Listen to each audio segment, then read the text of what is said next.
김치 담글 때 쓰는 배추와 돈가스 옆에 나오는 양배추.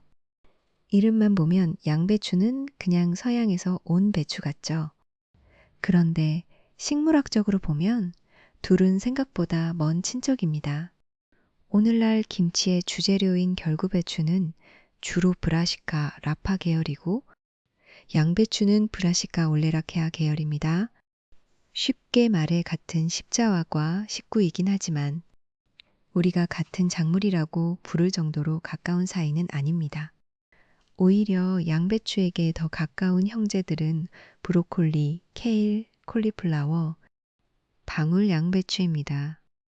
그러니까 양배추 이야기는 한국 배추의 서양판 이야기가 아닙니다.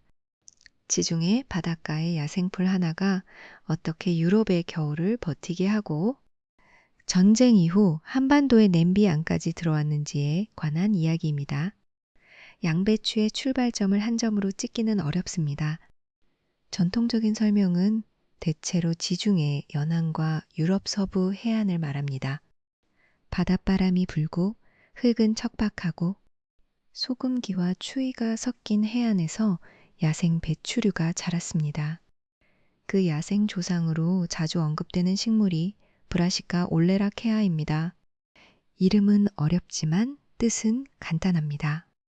인류가 이 식물을 오래 길들이면서 잎을 먹는 방향으로 고르면 케일이 되고 꽃봉오리를 키우면 브로콜리와 콜리플라워가 되고 겨드랑이 눈을 키우면 방울 양배추가 되고 잎이 둥글게 포개지도록 고르면 우리가 아는 양배추가 됩니다.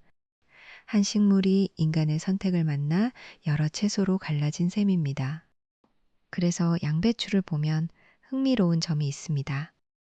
자연이 완성한 채소라기보다 인간이 어디를 먹고 싶어 했는지가 남아있는 채소라는 점입니다. 다만 여기서 원산지 이야기는 조금 조심해야 합니다. 지중해 해안의 야생 배추류에서 양배추, 무리가 나왔다는 설명은 널리 쓰입니다. 그런데 최근 유전학 연구에서는 결국 양배추의 초기 재배화 중심을 중동 계통과 연결해보는 해석도 나옵니다. 이건 꼭 서로 모순이라기보다 질문이 다르다고 보면 됩니다. 야생 조상이 어디에 넓게 있었는가와 오늘날 둥근 양배추 같은 재배형이 어디에서 뚜렷하게 만들어졌는가는 다를 수 있습니다. 그래서 양배추의 고향을 한 문장으로 말한다면 이렇게 정리하는 편이 안전합니다. 야생 조상의 무대는 지중해와 유럽 해안 일대였고 재배형 양배추가 만들어지는 과정에는 더 넓은 지중해권과 중동의 흐름이 겹쳐 있었을 가능성이 있다. 채소 하나의 원산지도 사실은 국경선처럼 깔끔하지 않습니다. 양배추가 사람들의 기록에 또렷하게 나타나는 초기 장면은 고대 그리스입니다. 기원전 400년 무렵 그리스 기록에 양배추가 약용식물로 등장했다는 설명이 전해집니다. 고대 사람들에게 음식과 약은 지금처럼 선명하게 나뉘지 않았습니다. 어떤 식물은 배를 채우는 동시에 몸을 다스린다고 여겨졌고 양배추도 그런 식물 중 하나였습니다. 그 다음 중요한 무대는 로마입니다. 로마는 길을 놓고 군대를 움직이고 사람과 물자를 이동시킨 제국이었습니다. 로마의 팽창과 함께 양배추류도 서유럽 여러 지역으로 퍼져나갔다고 설명됩니다. 물론 이 시기의 양배추가 오늘날 마트에서 보는 단단한 공 모양 그대로였다고 생각하면 곤란합니다. 지금과 같은 결구형 양배추는 중세 이후 대략 13세기 무렵 유럽에서 뚜렷해졌다고 보는 설명이 많습니다. 초기에는 더 느슨한 잎채소였고 시간이 지나며 잎이 서로 포개져 단단한 머리를 만드는 방향으로 선발된 것입니다. 그렇다면 양배추는 왜 그렇게 멀리 퍼졌을까요? 맛있어서일까요? 물론 맛도 중요했겠지만 결정적인 장점은 생존성이었습니다. 양배추는 서늘한 계절에 잘 맞고 수확한 뒤 비교적 오래 저장할 수 있습니다. 겨울이 길고 신선한 채소가 귀한 지역에서는 이것이 엄청난 장점이었습니다. 게다가 양배추는 발효에 잘 맞습니다. 중앙 유럽의 사우어크라우트처럼 잘게 썬 양배추를 소금과 함께 발효시키면 겨울에도 먹을 수 있는 신맛 나는 저장식품이 됩니다. 여기에는 맛의 문제만 있는 것이 아닙니다. 계절의 공백을 메우는 기술이자 시장에 오래 내다 팔 수 있는 경제 작물이라는 의미가 있었습니다. 밭에서 바로 먹고 끝나는 채소가 아니라 저장고와 나무통, 장거리 이동을 견디는 채소였던 겁니다. 양배추가 세계를 이동한 이유는 화려해서가 아니라 버티는 능력이 뛰어났기 때문입니다. 양배추의 동쪽 이동은 우리가 생각하는 것보다 늦게 문헌에 뚜렷해집니다.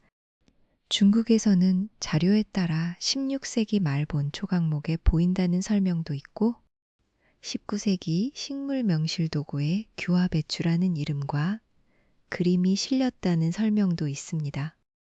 중요한 건 동아시아에서 양배추가 아주 오래된 토착 채소처럼 자리 잡은 것은 아니라는 점입니다.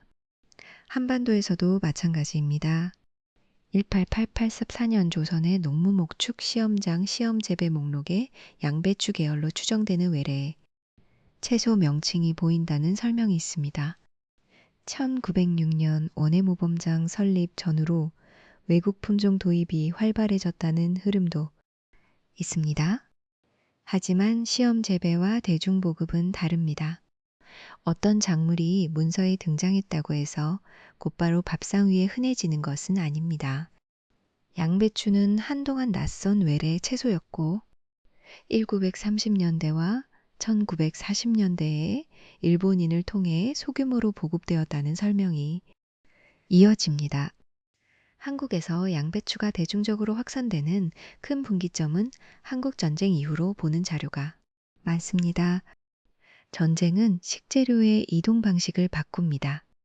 군대가 들어오면 군수품이 들어오고 원조 물자가 들어오고 새로운 조리법과 입맛이 함께 움직입니다. 농촌진흥청과 한국민족문화대백과의 설명을 보면 심 950년대 중후반 이후 유엔군과 미군 공급용으로 양배추 재배와 소비가 늘었다는 흐름이 보입니다. 양배추는 서양식 식단에서 익숙한 채소였고 저장과 운반이 비교적 쉬웠습니다. 전쟁 이후에 한국에서 양배추는 단지 샐러드로만 들어온 것이 아니었습니다. 군부대 주변의 식재료, 유통, 원조 경제, 도시의 새로운 외식 문화 속에서 자리를 넓혀갔습니다.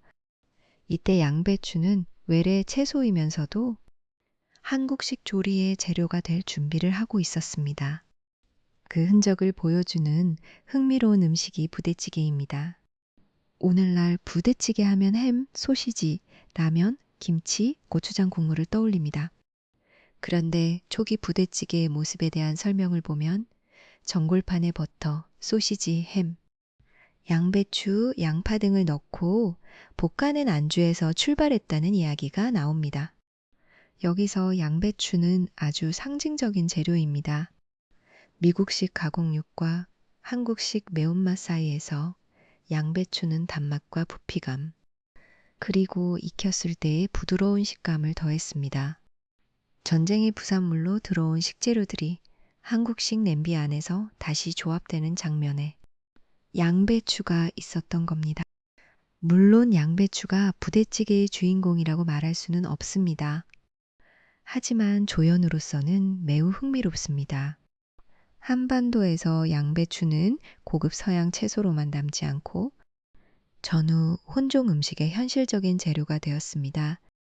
이렇게 보면 양배추는 흔해서 오히려 잘 보이지 않는 채소입니다. 마트에서 반통으로 잘려있고 분식집 샐러드로 나오고 주스에까지 들어갑니다. 하지만 그 안에는 여러 겹의 시간이 접혀 있습니다. 지중해 해안의 야생식물, 고대 그리스의 약용 기록, 유럽의 겨울 저장고, 발효식품의 문화, 근대 동아시아의 외래 작물 실험, 그리고 한국 전쟁 이후의 군수와 원조, 부대찌개의 냄비까지. 양배추의 둥근 잎은 그냥 겹겹이 말린 잎이 아니라 사람들이 추위와 굶주림과 낯선 식재료를 견디며 선택해온 시간의 층입니다. 오늘의 한 문장으로 정리하겠습니다. 양배추는 서양에서 온 배추가 아니라 척박한 바닷가에서 태어나 저장고와 전쟁터를 지나 한국 식탁에 정착한 생존의 채소입니다.